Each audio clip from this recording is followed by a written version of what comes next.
Hello everybody, and welcome to an episode of Rappler Talk Sports with me, Naveen Ganglani, your host. And I am very pleased because today we are joined by a number of UAAP champions from the UP Fighting Maroons. So let's introduce them one by one first. We have CJ Cancino, of course. We have Harold Alarcon. We have Brix Ramos, Jerry Abadiano, and Captain Noah Webb. So let's start with this, guys. Let's start with Noah here as the captain. It's been a few weeks now since UP ended a 36-year championship drought and let's just say made history by beating Ateneo in Game 3 of the UAP Finals. So has it kind of died down a little, the excitement, or are you guys still living in a bit of a high? Well, it depends who you see. Like when we link up with the guys, of course it's died down because we were together for one whole week after celebration. But when I encounter people from the UP community, like say this coffee shop that we used to go to a lot, yeah, like we'll go into a long 10-minute conversation about how crazy that night was. So yeah, it depends who you see, but more or less, I would say. But for me, it's never gonna die down. Of course, of sure. Harold, so let's say na may nakakausap ka ng mga tao na they want to talk about the season, di ba, or yung championship. Ano yung palagi gusto nilang pag-usapan na moment o memory? Siguro po yung after ng championship, paano mag-celebrate, paano kami mag-usap, yung mga kwentuhan namin after nung championship, tas yung mga paghihirap namin, bakit namin nakuha yung championship, nga ganun po. Yung behind nung story sa trophy po. So ano yung from the night na nanalo kayo ng championship, no? So may post-celebration kayo sa University Hotel, may mini bonfire, tapos may bonfire the next day, di ba? Ano yung favorite part mo of the whole celebration na unang pumapasok sa isip mo? O tumawa si CJ, may inside story. Yung sa bonfire po, nakita ko lahat ng tao masaya po. Okay. Nakikita ko sila lahat nakasmile. Yun po yung magandang feeling para sa akin po kasi matagal na hindi nakuha ng UP yung championship, so nabigay namin and proud po kami doon, honored kami, at saka grateful po. Correct. Now, speaking of the bonfire, no, yung excitement sobrang lakas, not just from you, the players, but pati na din yung coaches, yung management, and especially yung fans, di ba? So, Brix, I remember you particularly sobrang, accommodating mo in terms of granting pictures with fans and the interested, parties who were there. So, what's the feeling like na medyo you're the big boy in campus, you're the stars of the night? Like, do you still remember that night every so often? Yeah, it felt like a celebrity. Like every fan or everyone that was there at the bonfire asking for your picture, everybody saying congrats on the great win, on winning the championship back for UP. It was a really crazy feeling. It was very surreal.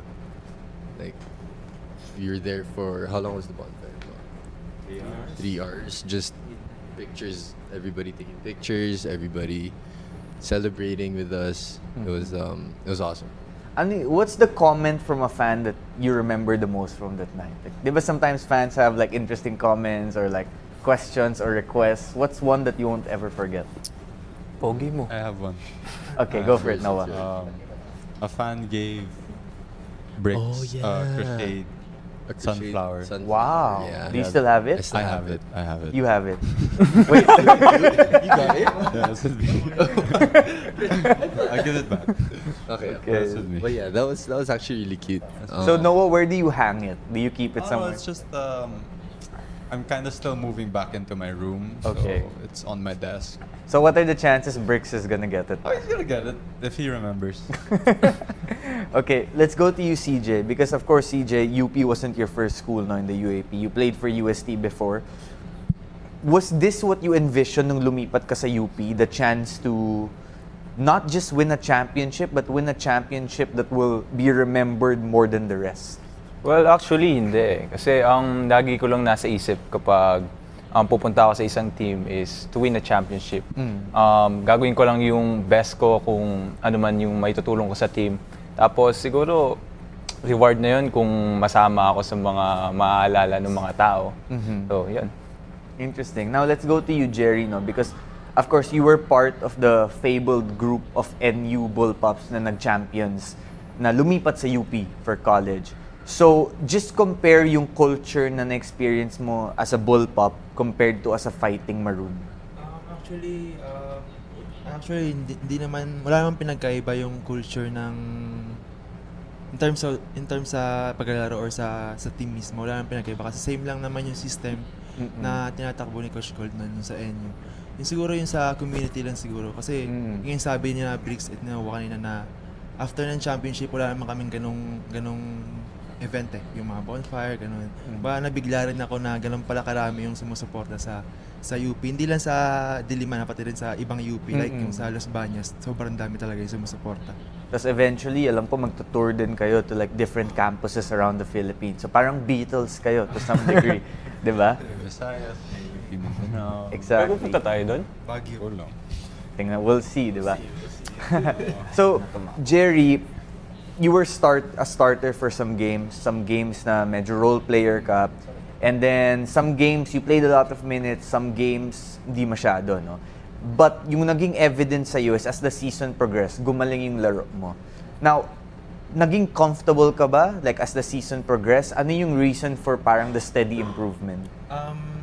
Siguro yung sinasabi sa amin ni Coach Gold lagi na magiging ready lang kami sa lahat ng games. Kasi hindi namin alam kung kailan kami bubunutin eh. Once na bubunutin kami sa loob ng court, ibigay lang namin yung best namin. Ibigay namin 100% namin. Kung ano man yung kakalabasan ng game or anong kakalabasan ng game mo, Yeah. 'di ba? Face mo lang. Wala namang masama eh. And then kung pangit yung laruin mo, 'di ba, learn lang and improve sa next game. Gets. So, Harold, naging coach mo din si Coach Gold nung high school. Yes. 'Di ba? Ano yung difference ni Coach Gold nung coach niya siya from high school compared to now na nasa college na? Or pareho lang ba yung demeanor niya? Nung high school po, ano lang siya mas strict siya, tsaka relax po siya, tas nung Sorry, hirap sa Hindi, okay lang. Pwede ka mag-Tagalog. Kasi mag-English mo rin. Alam mo, hirap ka sa Tagalog eh. Pwede English. tas nung So, nung high school, mas strict si Coach Gold. tas nung sa college naman, alam niya nang nag-matured kami sa college. Tas parang nakita ko siya nung may reaction siya, nung gumanon siya. Doon siya first time nakita eh. Pero nung high school, nakaupo lang talaga siya. Relax lang siya. Good. So, Noah, you've been through different coaches, no, sa UP. And that's not a bad thing. That's a good thing naman. So, may different learnings that Noah went through. One of the things na impressive kay Coach Gold, when you watch sa TV or even sa arena, parang chill lang yung demeanor niya. Never nag-change. Hindi siya like nagagalit or masyadong na-excite. Steady, right? Never too high, never too low.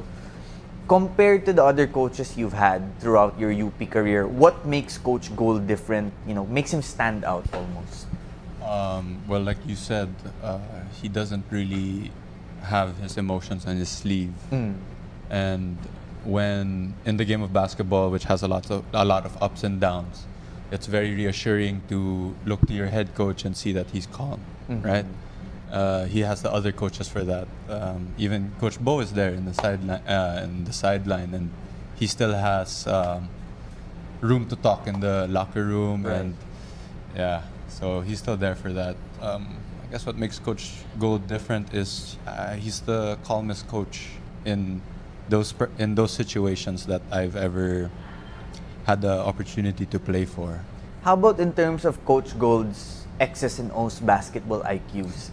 Because one thing I've noticed about the Maroons this past season was you guys were running offensive sets that are more creative, right? Yes. In terms of offensive creativity, for me, it was UP and Ateneo in terms of game plan.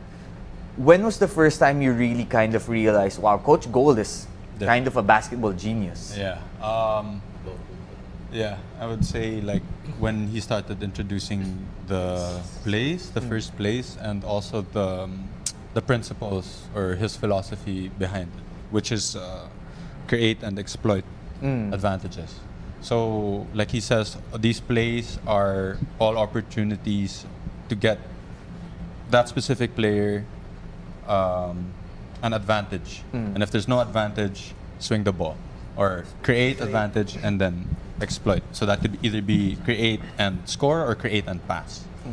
And I think that what we showed this season was only a flash of what can be, of the potential that we can reach.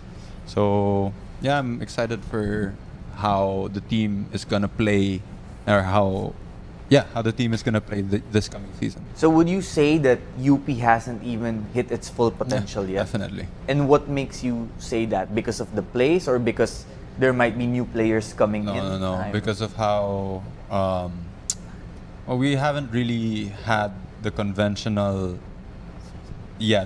season or preparation. So some guys are still, even though you say we've been training for 6 months, some guys are still trying to, buy into the system.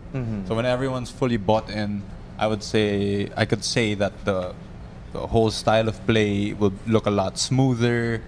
Yeah. And what role do you envision yourself playing in the future for the UP Maroons, even if it's not as a player? I'll definitely visit, like, the amount of practice player. Practice The amount player. of Coach Noah? Assistant Coach Noah? the length of time I've been in UP, I can't just leave and not come back. It's what UP's given to me, I'd like to at least give some back. So if, like, let's say you come back as an assistant coach, hypothetical, okay? Or even as a Ball boy. a translator or a ball boy. Translator. Translator. Yeah, that's actually. Are you looking forward to potentially ordering them around, telling them, this is what you do, this is what you do? Give me 10 push-ups. No, because these guys are like, no, you do that. Yeah. No, not at all. So, let's go to you, CJ. No?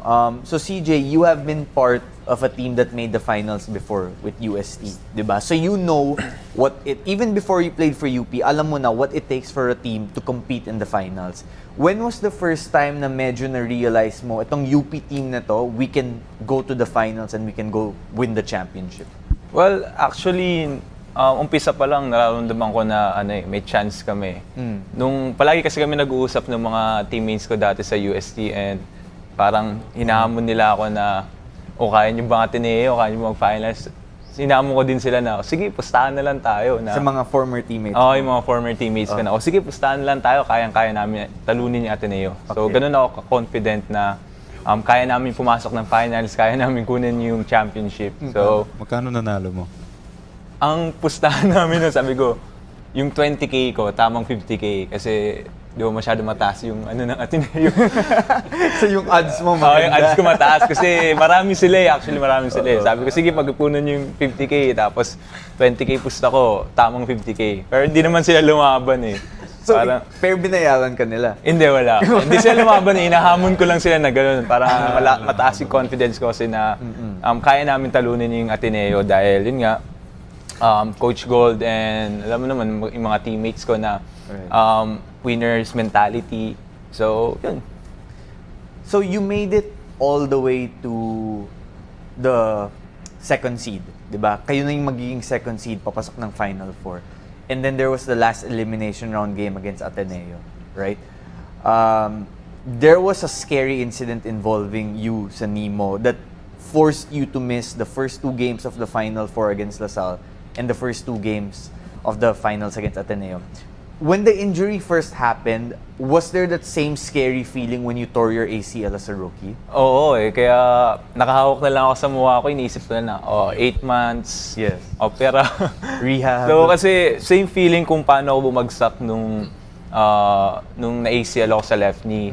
Tapos feeling ko din dito.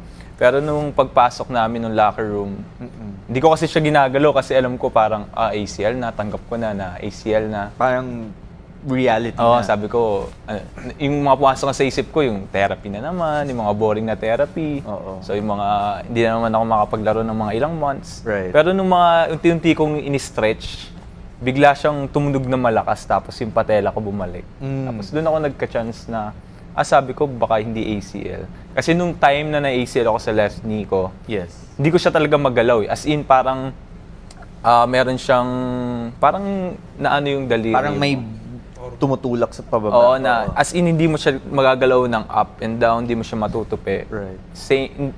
Nung dito sa right knee ko, nagagalaw ko tapos yung masakit lang lahat nasa likod. So, nagkaroon ako ng, alam mo yun, pag-asa na sabi ko baka kaya pang makalaro. Nagustuhan mo ba yung Willis Reed moment mo? Nung bumalik Oo ka naman, galing sa oo locker naman. room, tapos nag-chanting fan. Feeling ko main character ako. Harold, so nung nakita niyo bumalik si CJ, kasi, di ba, lamang kayo sa Ateneo buong game. And at this point, Ateneo hadn't lost in almost 4 years. Di ba? Di ba? So, nung nakita niyo bumalik si CJ, kahit nawawala na yung lamang niyo sa game ng konti, medyo nag-motivate ba yun sa inyo to finish the game? Nakatulong po sa amin kasi nakita namin si CJ na kahit na bumagsak siya, bumangon pa rin siya, bumalik siya sa bench namin. So meaning no, nasa likod pa rin siya namin kahit na nasaktan siya, kaya nakapaglaro kami ng maayos. Nabigyan kami ng parang motivation po. So yung Final Four series against LaSalle, I'll go back to that Ateneo later on. Narinig ko na you guys were battling some food poisoning before game 2. If okay lang sabihin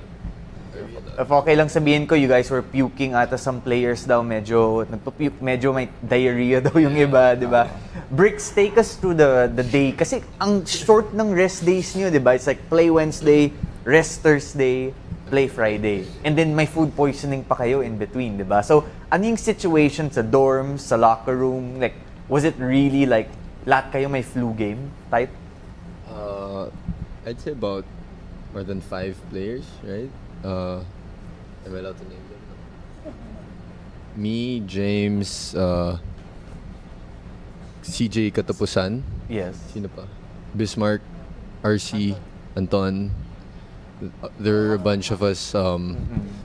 Like when we're in the locker before games, we go to the bathroom twice, 3 times. Others, and then before practice, after practice, yung tipong nanghihina na kami because like we've been going to the bathroom 5-6 times a day. Right. So it was a real struggle, you know, trying to practice, trying to stay focused. Did you feel like your stomachs were so heavy while you were practicing? And Kind of, it felt light, but then you know you're just drained. Watery, from, all of it coming out. So it was grabe the struggle for that during that time. Like what was it you guys ate? You don't have to say where you got the food from, but was there a specific dish na kinain nyo that Macaroni Nachos or yata. the macaroni? Hindi macaroni. yeah. Yung di na pinakain Macaroni. sa It was mac and cheese? macaroni salad. Oo, salad. But then Salad. Yun lang. sira na siya. Yeah. Malapit sa arena, right? That's where we'll leave it at. So, the series against LaSalle, kasi you guys, I think I saw a stat, if I'm remembering this correctly, you guys led for about 2 minutes out of the 80 minutes you guys played against LaSalle. Or even less pa nga ata. Yeah, I think like a minute something, right? 48 ata. Or even less than, yes, exactly. What was... That's ako nun eh. So 2 questions. Let's start with you, Jerry. Number 1, ano ba yung quality ng LaSalle na nahirapan kayo? And then number 2, nagulat ba kayo na biglang si Carl Tamayan naging Super Saiyan at the end of game 2? Siguro nung time na yun na Final Four, siguro nag-relax kami masyado na inisip namin na natalo namin yung LaSalle ng LaSalle. Kasi diba kami Tama. Ateneo. LaSalle. Before ng Final Four, Ateneo. Tapos, natalo namin ng LaSalle ng 2 beses. Yes. Medyo nag-relax kami that time. Siguro ganun yung nangyayari. And then, yung kay Carl naman, expect naman talaga namin na ganun yung mangyayari. Kumbaga, pagdating sa crucial part ng game, sa last part, yun talaga si Carl talaga yung pinupunta namin. Coach Gold, yun talaga yung ginagawa. So kahit nag-struggle si Carl buong Final Four series, sobrang lakas ng tiwala niyo sa kanya na bibigay pa rin namin sa iyo yung bola no matter how much you've struggled. Ganun naman talaga. Ganun yung mindset namin lagi na lahat kami may tiwala sa isa't isa. Pangit man yung first quarter mo, second quarter mo, bibigay pa rin namin yung bola sa iyo kahit pangit yung start mo. Yung tiwala namin nandiyan talaga. Ikaw din, Jerry, naalala ko yung game 1 kasi versus Lasal. Sa plus-minus ng UP, ikaw yung may plus kahit most of the game, malaki yung lead ni Lasal versus you guys, right? So, why is it na maganda yung napakita mo versus Lasal? And gaano ka comfortable ka sa system ni Coach Gold na kahit kailan ka pwede ipasok, feeling mo pwede ka mag-contribute?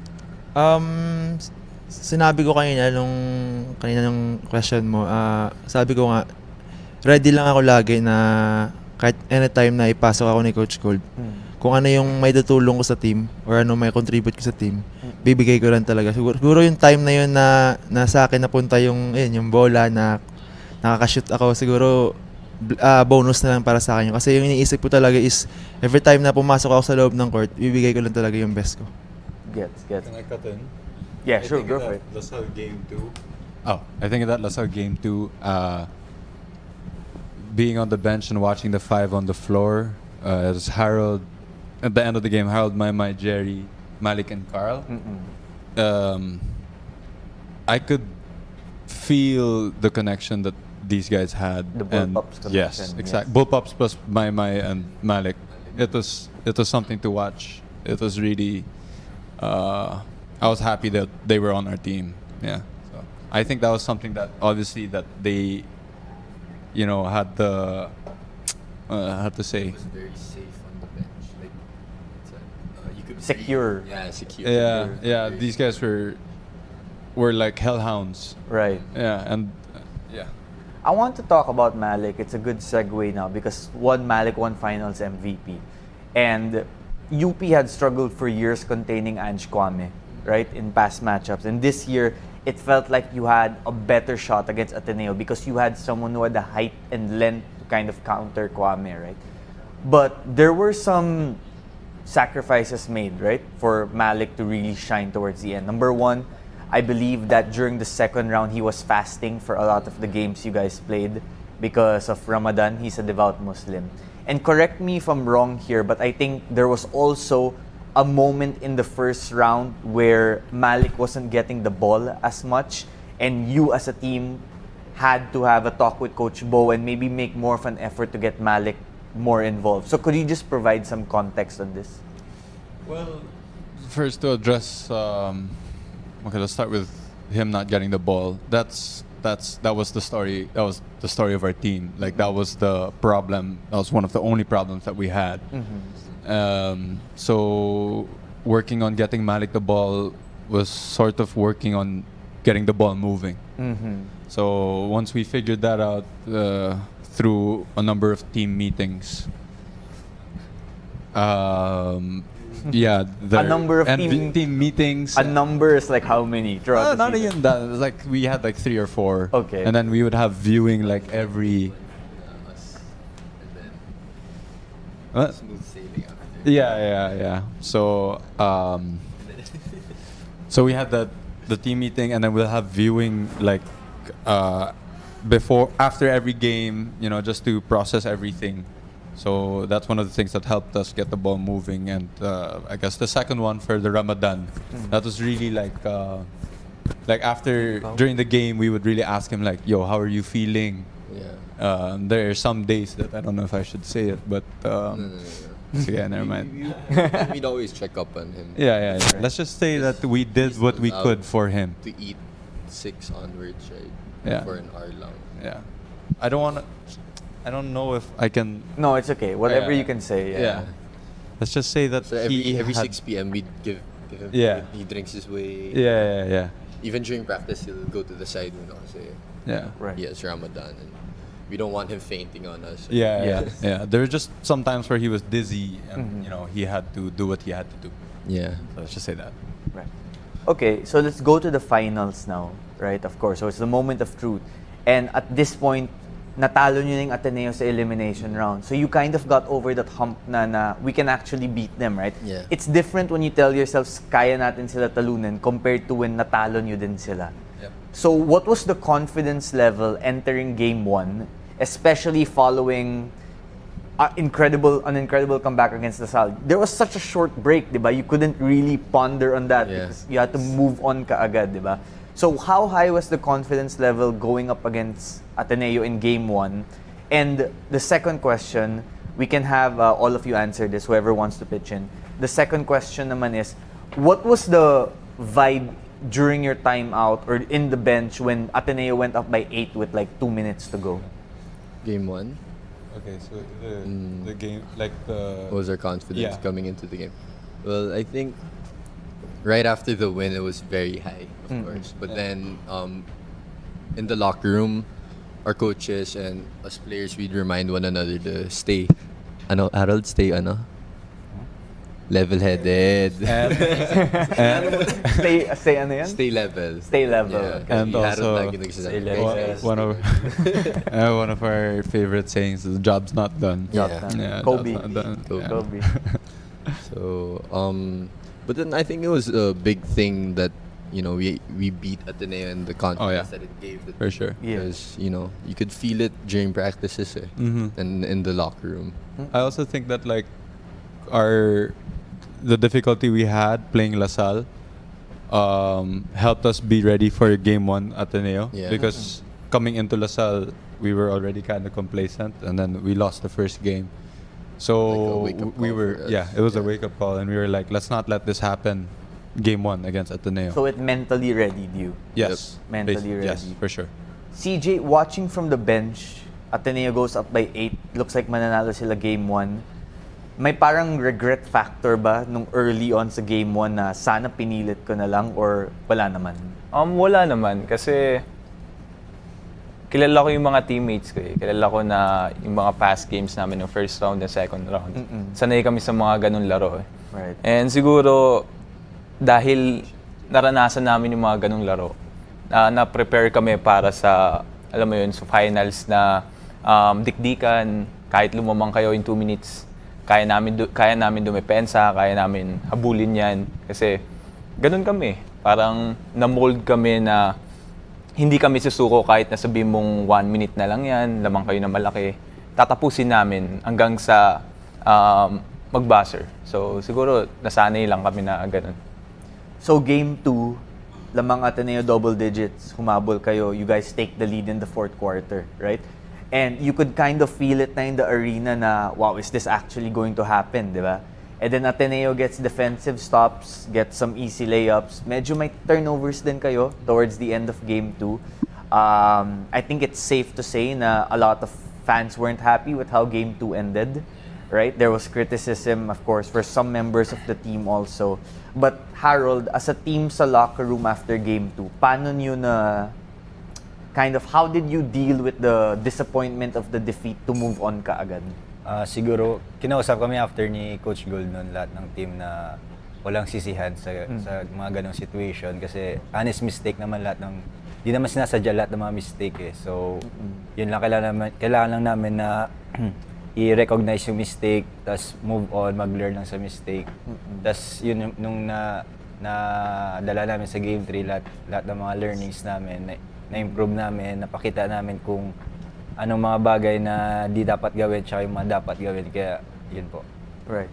So yung practice the day in between games 2 and 3, alam ko nag-film viewing kayo matagal, di ba, that day. And parang 4 to 5 hours ata naabutan yung practice nyo kasi may meetings din and may kind of walkthrough, di ba? So, what was the mindset the night before Game 3? Jerry, baka pwede mo sagutin.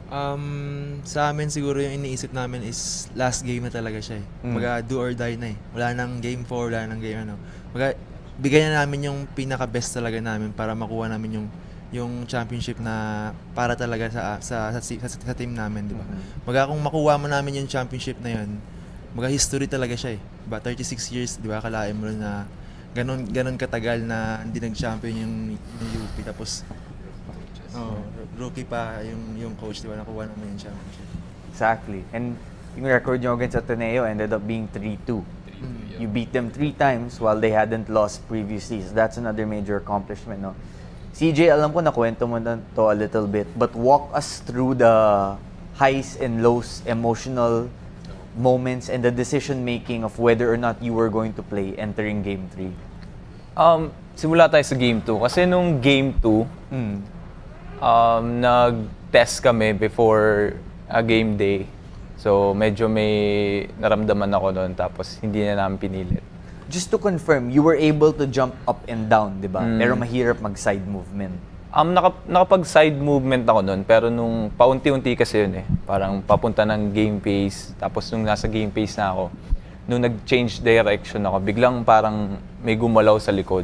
Then binagsak ko na lang sa sobrang sakit. Sabi ko, wag muna. Tapos pinapanalangin ko na sana manalo na ng game 2. Kasi para no pressure na sa akin, hindi na mag-focus na ako sa therapy ko. Kasi sabi ko, kapag game 3, kahit anong mangyari, alam ko lalaro ko Right. Kahit na may mga sumakit. Actually, nung nagbabayang magiliw, after nung bayang magiliw, tumalon ako ng mga 10 times. Talagang game pace na talon. Tapos nung mga last 2 or 1, parang pagbagsak ko, may na-feeling ako na parang sobrang sakit. As in, yung sa likod parang may gumalaw na gano'n. Tapos sumakit yung poplet, sa ata yung tawag doon. Hindi ko na lang ininda. Parang, okay, kung ano man mangyari, Bahala laban na lang. So, hindi kailangan kasi mag-jogger pants kasi, alam mo yun, para uminit yung katawan ko kasi kapag malamig, medyo delikado Lamig pa dun sa loob ng arena. Do you think beneficial sa UP na hindi alam ng Ateneo kung lalaro si CJ Cancino or not? Kasi every game, laging sabi ni Director Bo, game time decision, game time decision. Actually, pinag-usapan namin yun para, alam mo yun, hindi sila ma-prepare kung pumasok, kung makapasok man ako or hindi. Kasi nung kinausap ako ni Coach Tab ng game 2, sabi ko, parang malabo na ako makalaro. Game 1 ata or game 2, malabo na ako makalaro, sabi ko. Kasi yung MRI, parang kung ano yung lumabas, yun sinabi ko, na may fracture, ganito ganyan. So parang siguro sa mindset ng Ateneo, hindi na ako lalaro. Dahil nga, nung kinausap ako ni Coach Tab Then, yun, nung pinilit ko, yun, siguro nagulat din sila na, ba't nakalaro to? Kasi naririnig ko yung coaches nung mga, around mga 8 minutes na ako naglalaro. Parang, lapitan nyo yan, hindi makaka-atake yan. Parang gano'n. Sakto yung play, nagulat ako, tinawag na pang-atake talaga. So sabi ko, patay. So wala na akong nagawa, inatake ko na, buti shumut. Okay. Then buti wala rin ako naramdaman nung time na yun. Kasi nagulat din ako, ba't yun yung tinawag na play Yung mga jump shots mo sa game 3, all arm, no legs na yun. all arm na yun As in, in-arc mo na lang talaga. Talagang, shumut. Nagulat ka ba ng konti na pumapasok? Parang ang accurate ng mga 3-point shots mo ng game 3. Parang kailangan mo ipalit yung shooting form mo. Actually, yun na yung ginagawa ko ngayon kasi parang mas okay sa akin, hindi nakakapagod. Okay. Parang mas kaya ko tumira ng malayo kasi sa shooting ko dati. O yun. Oo. So we will see moving forward kung Sana. yan yung form mo. So, Noah, obviously everyone's going to remember the game winner of Maymay, right? At the end of overtime. But to get you guys there, CJ had a big three-pointer also, right? Just put that in context, the big shot that CJ hit and how it should be remembered when people look back on UP's championship. Ganda mo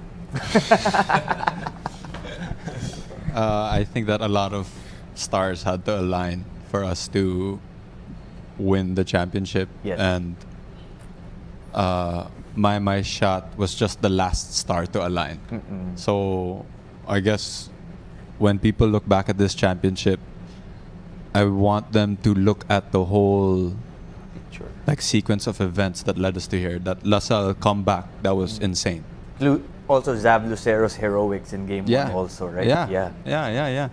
Our game 1, I attribute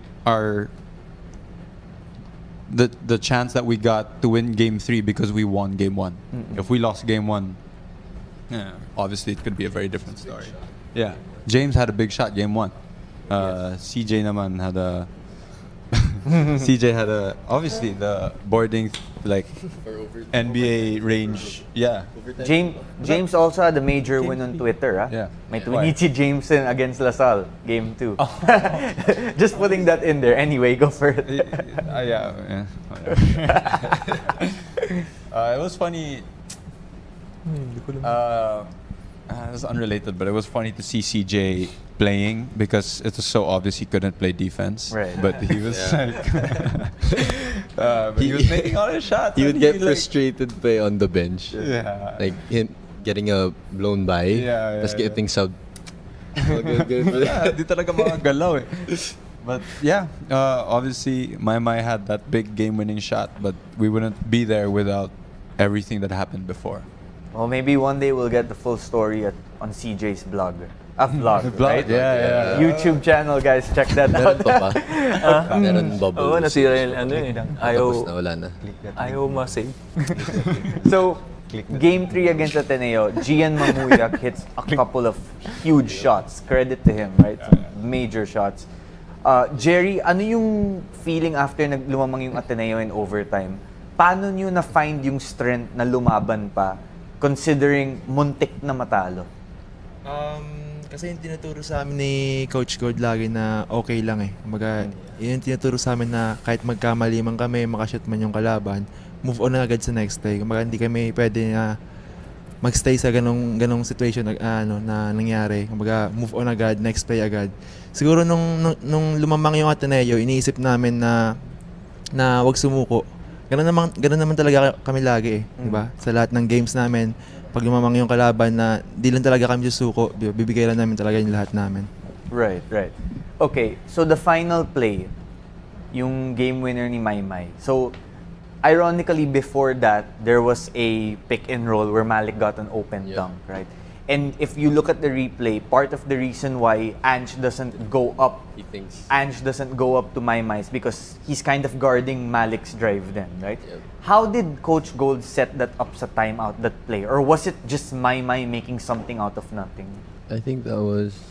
Ginagawa kasi talaga ni Maymay yun kahit sa practice eh. Na, kahit nung high school, ganun yung ginagawa niya, di ba? Right. So, alam ni Coach Gold kung ano yung strength ni Maymay na pangkanya talaga kapag ganung moment. So, tsaka pinapractice niya yun eh. Yun lang yung moves na pinapractice niya kapag nag-extra kami before practice. So, makikita mo talaga na confident siya na ititira niya. At saka yung move na yun, hindi lang yung step back, may fake pass step back pa yun, di ba? As basketball players, how hard is it to perfect that shot? Pretty hard. Yeah, basically, the more movements you put, the more movements you put into a move, the more chances you have to feel off balance. Right. So it really depends on how often you practice that movement. Right. And like CJ said, I practice it quite often. So him flowing into what he did might have felt like the most natural thing. All right, so 2 final questions here before we wrap up. First, we should bring up your management because UP's management for the Fighting Maroons program is a little different compared to other programs, right? It's like compiled help over the years from different sources. And we also want to take this opportunity to greet Sir Renan Dalisay a happy birthday, the chairman of Happy Nowhere to Go birthday! Up. Happy birthday to you! I think nabigay niyo na yung regalo niyo na gusto niya, which is the championship, right? So It's worth 10 years. Worth 10 years of gifts. Worth 36 years. So just give us an idea of how unique the management style of the UP Fighting Maroons program is, and how integral that was to your success. Actually, part sila talaga nung success namin eh. Sabi nga ni Jerry Cross yung sa The Last Dance.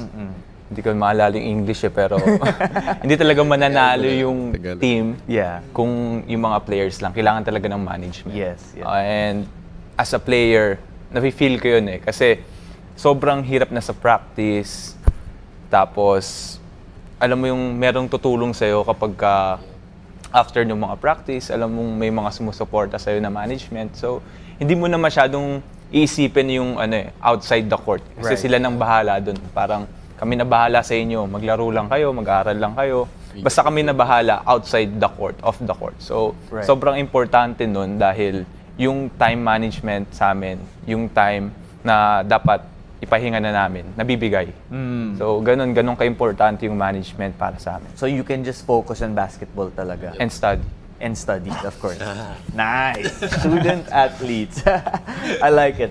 Okay, so final question, and I want all of you to give me yung mga input niyo, right? So, you're still going to be talented this coming season. You have some new recruits, including Henry Galinato, who I've been hearing a lot about. Let's see. The big boy of your team. And of course, Spread the LaSalle is shit, still going to have recruits. Ateneo lost a few recruits, but a few standouts, including SJ, Yep. Rafi, Gian, Tyler. But with Coach Tab, they'll still always be dangerous. Yeah. And of course, you have on-the-rise teams like FEU Yeah. and NU and Adamson with Coach Nash, right? Do you think that entering this coming season, and by the way, it's soon, October kaagad yan, you won't Yep. get the usual 9 months to celebrate, right? Do you think entering the next UAP season that the UP Maroons should be considered the favorites to win the championship again? Let's start with you, Noah. Yes. Why so? One, we lost Richie and me only. Two, how long is the break since the end of the season? 1 month lang? Yeah, about a month. So, one of the mindsets that Coach Gold emphasizes is a growth mindset throughout the season and also before the season. So the team is always going to be growing, always finding its proper fit into his system. I just think that it's scary what the team can show this coming season, and I can't wait to see it. From the other opponents, who do you see as the potential biggest roadblock? I think LaSalle. I don't think they lost a lot of people, or like Balti. Balti. With Winston's Balti. playing one more. Yeah. Yeah, they're gonna be.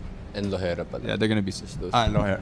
Okay, but they're gonna be something to look out for. I think Michael's like what, 20 years old or something. 19, I think. Yeah, and then yeah. Okay. Jerry, UP favorites, first question. Second question, biggest challenger. Siyempre naman, favorite talaga yung ano, yung UP talaga. And then Siyempre, joke. And then siguro this season siguro pag mag-start na siguro mas lalo pa kaming lalakas pa. Kasi yung strength ng team namin last season, di namin talaga nalabas lahat eh. Yung preparation namin nung that season talaga sobrang ikli lang talaga. So ngayon siguro medyo mahaba-haba na yung preparation namin. Siguro lahat ng strength ng individual siguro malalabas na. Yun siguro. Labas mo na lahat na. Biggest challenger, if you had to guess. Siguro lahat naman ng team siguro malakas naman eh. Kung mag-relax kami, kung patulog-tulog kami sa game, lahat ng team sa talunin talaga kami. How about you, Bricks? Thoughts mo? Thank you, Jerry. Probably same UP favorites, and we just won the championship, so we'll be having a big target on our backs coming into next The season. hunted instead of the hunters. Yep. So, what's the next one? Biggest challenger. Biggest challenge. I think, well, after this season, I know all teams are going to get stronger next season, but I feel like the biggest challenge for us would be ourselves, because that was also our biggest challenge last season. Like we would have, like it would only be ourselves beating ourselves. Right. Like we'd have certain problems, certain things going on in the team that we have to address ourselves, and once we overcome them, we come out much stronger. So I think that would be our biggest obstacle coming into the next season. Very good. How about you, Harold? Opo, favorite po kami. Favorite kami kalabanin ng ibang team. Kasi pag kami kalaban, parang nagaganahan sila masyado. Galit Kasi, no? Parang Iba sila maglaro. Ginagalingan parang may masyado. motivation sila talaga. Right. Kasi nakikita ko sa mga interviews kasi pag tinatanong sila kung anong gusto nilang kalaban na Team UP daw, parang ganun. Tapos yung sa challenger, yun, agree ako kay Bricks. Kayo, your own selves. Okay. CJ, who Galit will sa be the mga veteran gwapo next no? season? Siyempre naman. Siyempre kami. Siyempre, dahil nakuha namin championship. Ganun naman palagi. Last 3 years, 4 years, Ateneo. Kaya sila yung lagi nananalo. Then, eto, new era, UP, yung gusto nilang laging talunin. Siguro yung biggest challenge You na... think it's Ateneo pa rin, yung biggest challenger niyo? No. No. agree ako sa kanila. Kasi isa yun talaga sa mga naging problema namin last season eh. May mga times na nagpapatalo kami sa sarili namin. Minsan that's why nagkakaroon kami ng mga players meeting eh. Dahil nga lagi kami nagpapatalo sa sarili namin. Alam mo yun na dahil sa konti ng time ng preparation namin, lumalabas pa rin yung kulang sa team chemistry namin. Dahil kahit na nakabubble kami, kahit na palagi kami magkakasama, hindi pa rin sapat yun para makilala namin yung isa't isa eh.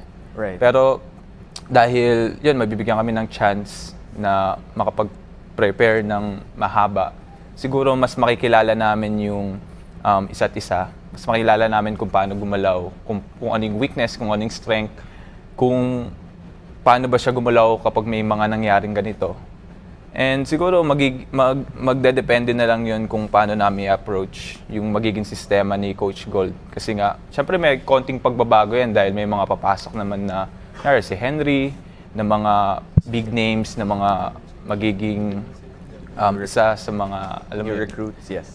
So, yun. Sana, mas, alam mo yun, mas bumaba yung mga ego and pride na malaman namin yung mga mali, malaman namin kung ano yung role namin sa team. Kasi yun din isang naging dahilan eh. Hindi pa namin alam nung mga first round kung ano yung mga roles namin sa team. Pero ngayon siguro, alam na nung bawat isa kung ano yung mga maitutulong nila and siguro mas may improve nila yan. So, yun, haba. Fantastic though. Very well put. Maybe CJ will be the team captain next season. We'll find out. Okay. Okay sa akin. Noah, Jerry, Bricks, Harold, and CJ, thank you so much for joining us today. It was Thank you. our pleasure to have the champions. And to everyone who tuned in, thank you so much. The last time UP won a championship before 2022 was 1986. We will find out if they can do what the 1987 team did not do, which was go back-to-back in a few months. Yes, sir. And if you want to know more about the story of the UP Fighting Maroons, right now, the book Nowhere to Go But Up, How a Basketball Team Inspired the Nation is 50% off. So find that on Facebook and find out about the story of how UP rose, becoming championship contenders and eventually champions. Thank you so much, everybody. Thank you. Good day. Good day. Yeah.